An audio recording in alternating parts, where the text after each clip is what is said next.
A Royal Ride, Catherine the Great's Great Invention by Kristen Fulton, illustrated by Lucy Fleming. A Royal Ride.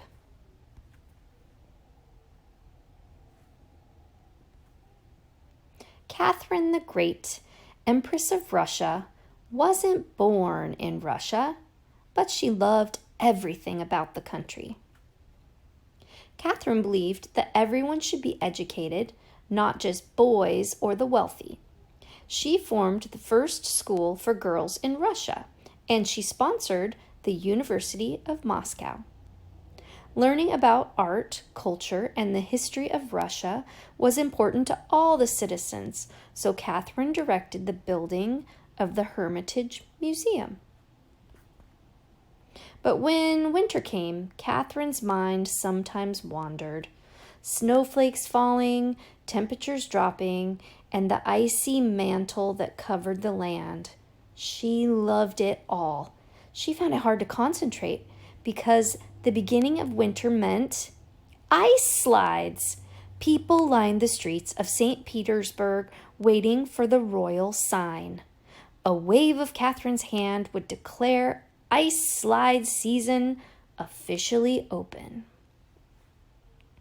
In her jeweled tiara and tapestry gown, Catherine rushed to her own private slide. She climbed the steep ladder and nestled into her sled.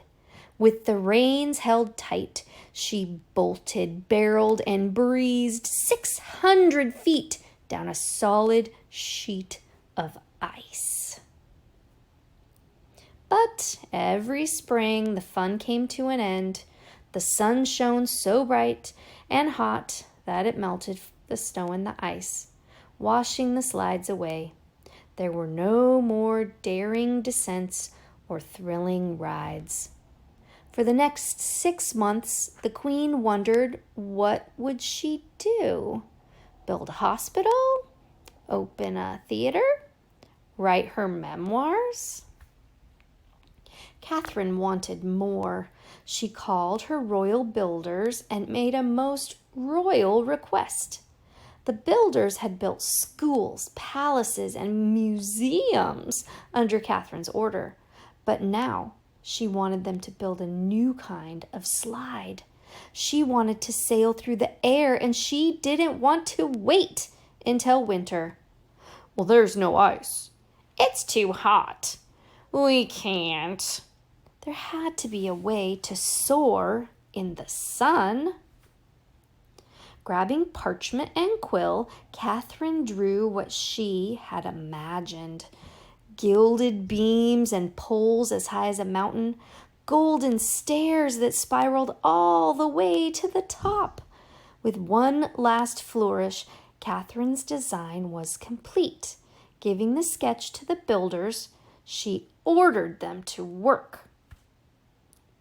Day after day, the royal gardens filled with supplies and tools. From the palace, Catherine glanced, gazed, and then glared. Wood? The builders couldn't use wood. There must be a mistake. Where was the gold she had envisioned? Where were the diamonds and the rubies befitting an empress? If she slid on wood, her royal bum would be filled with splinters and aches. Summoning the builders, she questioned each one. Everyone agreed that the Queen's idea was ingenious, but gold was too soft. They had to use wood.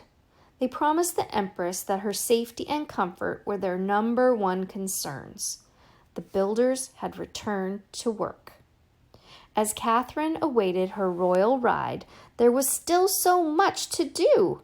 She had a country to rule. She sent her army off to war. She purchased statues. She moved into a new castle, and she even wrote a book. But the builders still weren't done. Finally, one late summer day, her royal ride was ready. With her ladies-in-waiting trailing behind, Catherine rushed to the gardens. She was first in line. She climbed the 40 foot in the air. She climbed 40 feet in the air.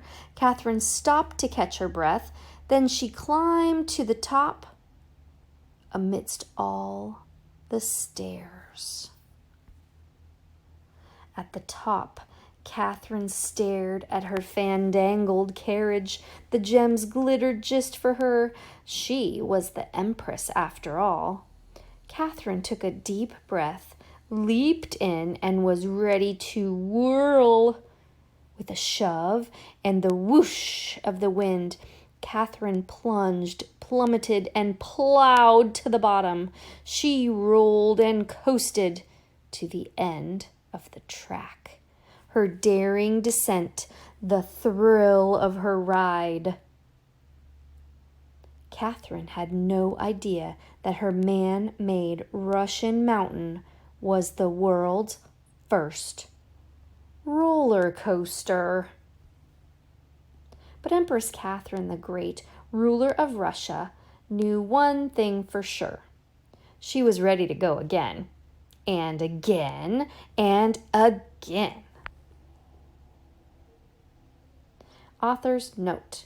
Yes, Catherine the Great is credited for the invention of the roller coaster, but it took over 100 years before it evolved into what we know today as the Loop-the-Loop, speeding, plunging roller coaster.